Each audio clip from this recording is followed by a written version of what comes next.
નમસ્કાર મિત્રો, વિડીયોમાં તમારું સ્વાગત છે। જી હા મિત્રો, અત્યારે હાલ મોટા ને મહત્વના સમાચાર સામે આવી રહ્યા છે। તો મિત્રો, સમાચારમાં વાત કરીએ તો ઇઝરાયલ અને ઈરાન વચ્ચે 12 દિવસ ચાલેલા યુદ્ધ બાદ યુદ્ધ વિરામ ચોક્કસપણે થયો છે, પરંતુ તેનો ખોફ હજુ પણ બાકી છે। બંને દેશો વચ્ચેના યુદ્ધ દરમિયાન ઇઝરાયલના ઈરાન પર હુમલાનો એક કાળજુ કંપાવનારો વિડીયો સામે આવ્યો છે, જે જોઈને કોઈ પણ વ્યક્તિના રૂવાટા ઊભા થઈ જશે।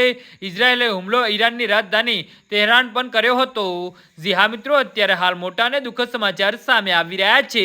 ઇઝરાયેલે ઓપરેશન રાઇઝિંગ લાયન આ દરમિયાન ભીષણ હુમલાનો અંજામ આપ્યો હતો। આ હુમલાના ભયાનક વિડીયો જોઈને લોકોને ડર લાગી રહ્યો છે।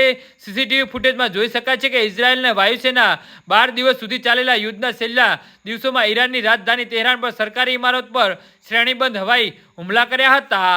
જી હા મિત્રો, ઇઝરાયલ દ્વારા ઈરાન પર કરવામાં આવેલા 12 દિવસના હુમલામાં તેના ટોપ જનરલ, સિનિયર કમાન્ડર અને પરમાણુ વૈજ્ઞાનિકો સહિત કુલ 935 લોકો માર્યા ગયા છે, જ્યારે સેંકડો ઇમારતો ખંડેરમાં ફેરવાઈ ગઈ છે। આ ઉપરાંત ઇઝરાયલ અને ઈરાનના પરમાણુ અને સૈન્ય ઠેકાણાના પણ ઘાતક રીતે ટાર્ગેટ કર્યા છે, જેમાં તેના મહત્વપૂર્ણ ઠેકાણા તબાહ થઈ ગયા છે।